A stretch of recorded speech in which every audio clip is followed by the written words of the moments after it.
آج یہ ہے यूपी के कई मुकामात से और हरियाणा के कई जगह से इत्तलात आ रही है कि उनकी बसेस को रोका जा रहा है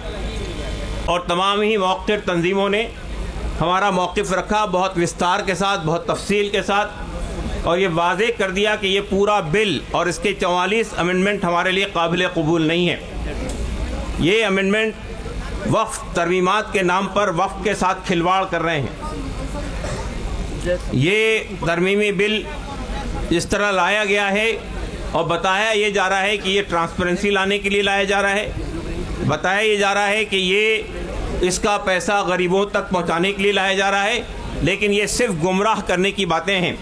हमने बहुत तफसील से उनके 44 तरमीमात का मुताला किया है और इस नतीजे पे पहुँचे हैं। सब मुस्लिम तंजीमें और India Muslim personal law board और तमाम मुस्लिम तंजीमें इस नतीजे पे पहुँची हैं कि ये वक्फ़ की जायदादों के साथ खिलवाड़ करने के लिए लाया जा रहा है। इसके अलावा कई मेंबरान पार्लियामेंट आज के इस प्रोग्राम में आने वाले हैं। देखिए, हमारा ये प्रोग्राम बुनियादी तौर पर जो इलीगल तरीके से एक डिस्क्रिमिनेटरी वक्फ़ तरमीमी एक्ट पार्लियामेंट में पेश किया गया है और पूरी मिल्लत इस्लामिया हिंद ने उसकी मुखालफत की है। ये अजीब व गरीब बात है कि एक ऐसा कानून जिन लोगों के लिए लाया जा रहा है वो उसकी मुखालफत कर रहे हैं, उसके बावजूद भी हुकूमत जो है अपने उससे बाज नहीं आ रही है। चुनांचे आज का ये धरना जो है ये पहला धरना है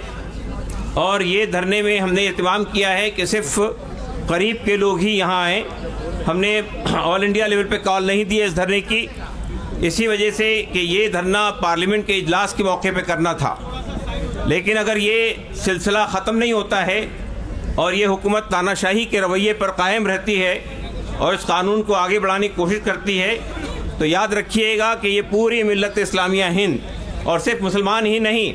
इस मुल्क की सिविल सोसाइटी के लोग, इस मुल्क के आदिवासी, इस मुल्क के दलित, इस मुल्क के ओबीसी, इस मुल्क की दीगर अक़लियतें, ये सब इसके ख़िलाफ़ सफ़ारा होंगी। और हमें यकीन है कि जिस तरह हमारे किसान भाइयों ने एक मुजाहरा करके हुकूमत को मजबूर किया कि वो इस कानून को वापस ले, हम हुकूमत को मजबूर करेंगे कि ये कानून पार्लियामेंट में पेश ही ना होने पाए।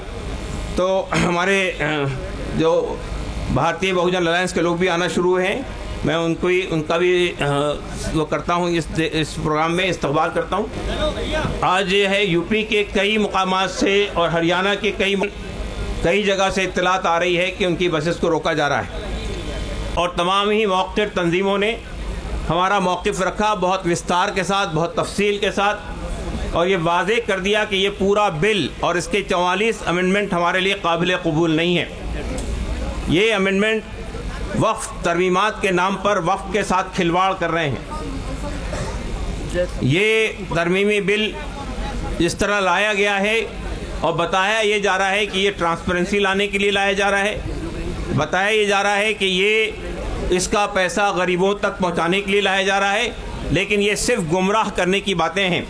हमने बहुत तफसील से उनके 44 तरमीमात का मुताला किया है और इस नतीजे पे पहुँचे हैं। सब मुस्लिम तंजीमें और India Muslim personal law board और तमाम मुस्लिम तंजीमें इस नतीजे पे पहुँची हैं कि ये वक्फ़ की जायदादों के साथ खिलवाड़ करने के लिए लाया जा रहा है।